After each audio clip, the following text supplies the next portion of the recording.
ఇక varicose veins నుండి విముక్తి పొందండి. ఎవిస్ వాస్కులర్ సెంటర్ ఇప్పుడు మన KPHP లో గ్రాండ్ ఓపెనింగ్ ఏప్రిల్ 4వ తేదీన.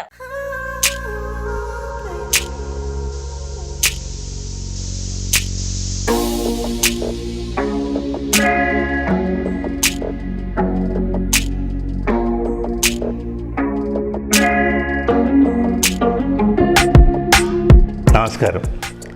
సుమన్ టీవీ వార్తలకి స్వాగతం. డిజిటల్ మీడియాలో సుమన్ టీవీ ప్రభంజనం సృష్టిస్తున్నది. ఎవరి మొబైల్లో చూసినా సుమన్ టీవీ ఇంటర్వ్యూలే కనబడుతున్నాయి.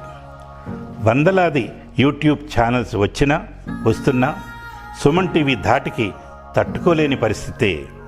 ఇందుకు సుమన్ టీవీ యాజమాన్యాన్ని అభినందించి తీరవలసిందే. సూపర్ సార్, అప్పుడు చదివి వింటున్నట్టే అనిపిస్తుంది.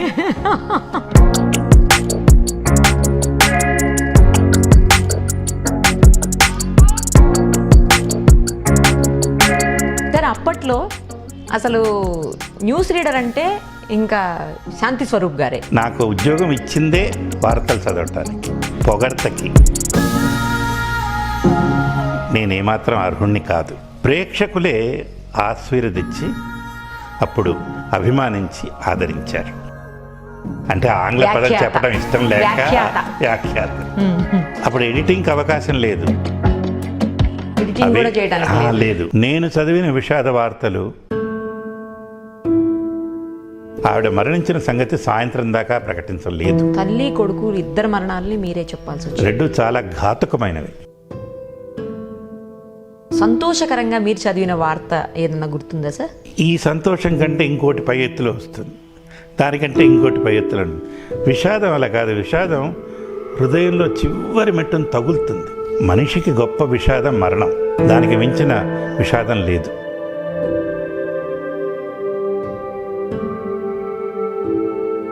చివరిలో దేవుడు ఏంటంటే తనకి తెలియకుండా బ్లడ్ క్యాన్సర్ వచ్చింది, లుకేమియా అంటారు. 10 ఏళ్ళు యుద్ధం చేశాం.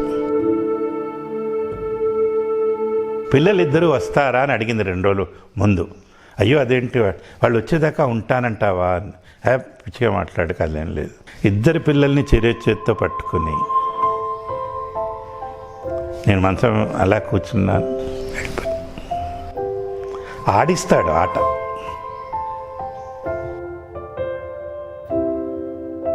నిప్పులో చెయ్యి పెట్టినప్పుడు కానీ కాలిన నొప్పి తెలియదు.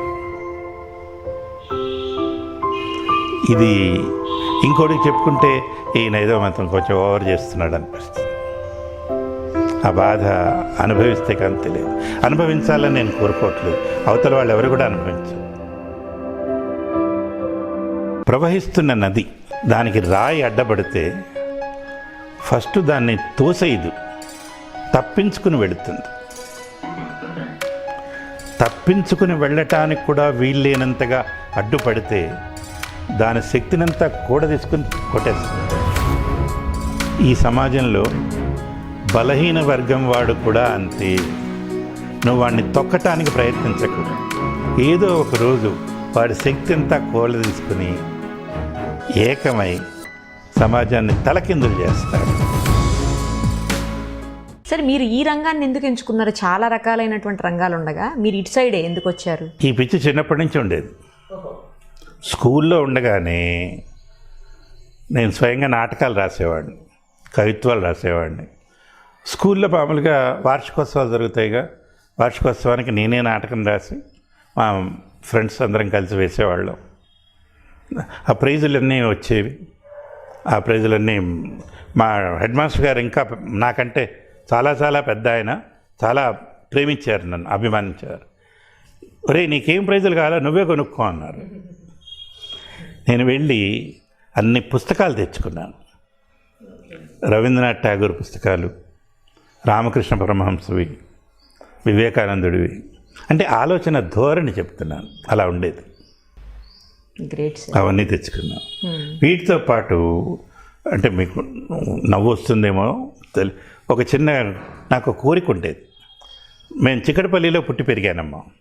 మా ఇల్లు ఉంది, ఇప్పటికీ ఉంది అక్కడ. మా ఇంటికి పక్క వీధిలోనే మా స్కూల్ ఉండేది. ఆ స్కూలు మొదలైంది కూడా నాతోటే. అడ్మిషన్ నెంబర్ నాది 1, హెడ్ మాస్టర్ గారు అమ్మాయిది 2. అంటే అప్పట్లో స్కూల్కి పంపించేవాళ్ళు కాదు. ఆయన ఇల్లు తిరిగి పిల్లల్ని తీసుకెళ్ళారు. అక్కడ చేరాం. దాంట్లో అట్లా చేర్చి నాటకాలు అవన్నీ చేసిన తర్వాత ఆయన చేసి నాకేంటంటే స్కూల్కి మధ్యాహ్నం టిఫిన్ కట్టుకెళ్ళి స్కూల్లో తినాలి, అది పెద్ద కోరిక. మా అమ్మ ఒప్పుకునేది కాదు. అంటే మా నాన్నగారు లేరు, చిన్నప్పుడే చనిపోయారు.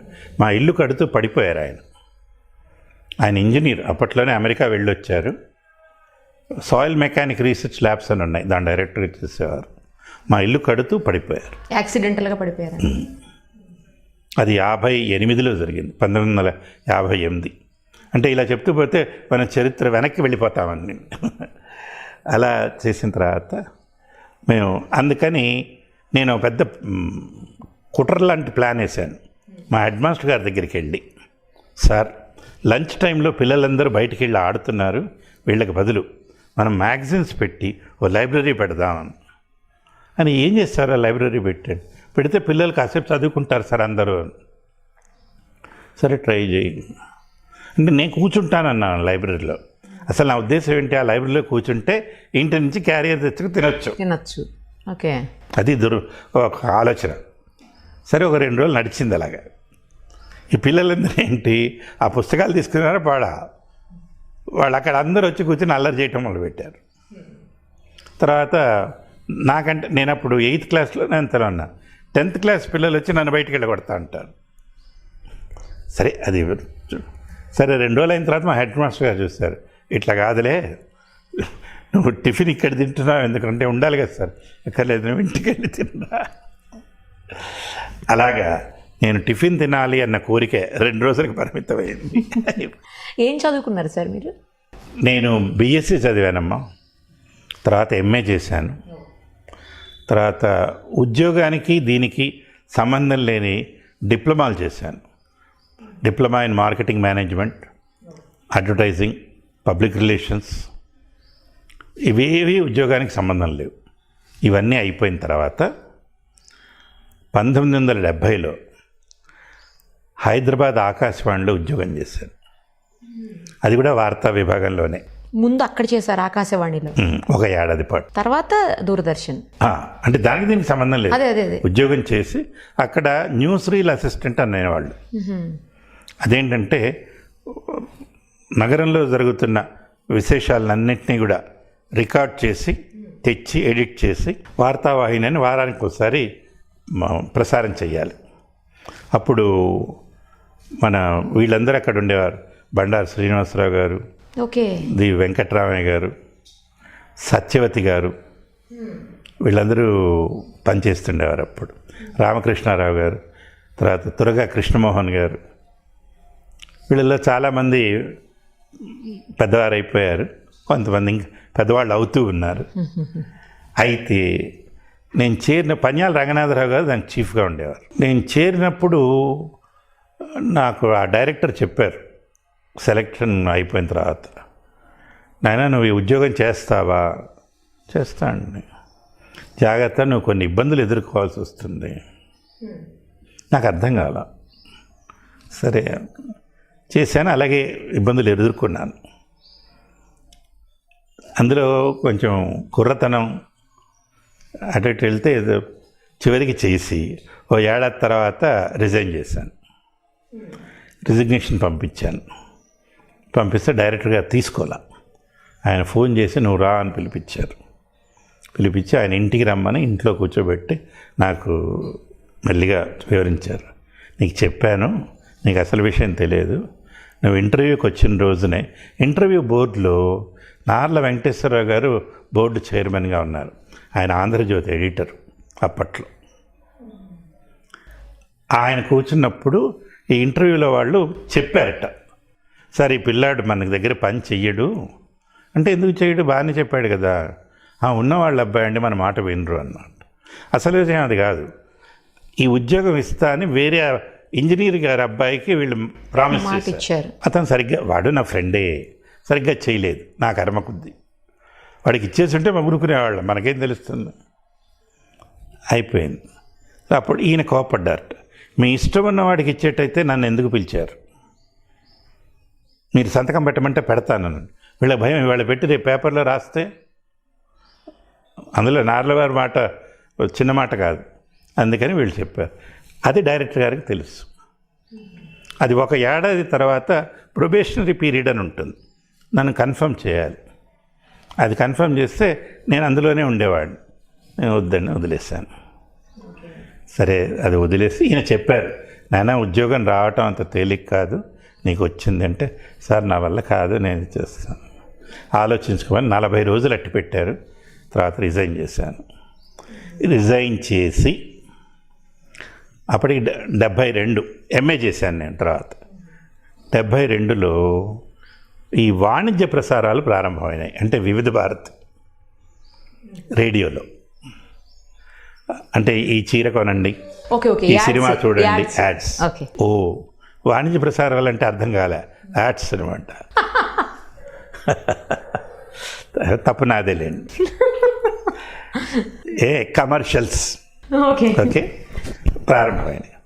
వాటికి రికార్డింగ్స్ అన్నీ కూడా స్టూడియోలో జరిగేవి కాదు, బయట ప్రైవేట్ ఏజెన్సీలు చేసేవి. వాటికి స్టూడియో లేదు, ఇలా ఇంట్లో చేసేవాళ్ళు. రికార్డ్ చేయాలంటే చప్పుడు లేకుండా చెయ్యాలి, అర్ధరాత్రి చేసేవారు ఊరవతల. అది కూడా నేను మొదలు పెడితే అక్కడ ఏదో కుక్క పిల్ల అరిచేది, అది ఆగిపోయిన తర్వాత నేను మొదలు పెట్టాలి. ఇవన్నీ అంటే ఎంత, 15 సెకండ్లు, 30 సెకండ్లు. వీటిల్లో మధ్యలో నేను, తర్వాత ఇంకో ఆడగొంతు, వీళ్ళల్లో పాడేవాళ్ళు చాలామంది ఉన్నారు, చెప్పేవాళ్ళు ఉన్నారు. ఈ చెప్పేవాళ్ళల్లో చాలామంది ఉండేవారు, రూపకళా మస్తాన్ రావు అని, శోభా శంకర్ అని, ప్రజ్ఞ అని, వీళ్ళతో పాటు రోజారాణి కూడా వచ్చేవారు.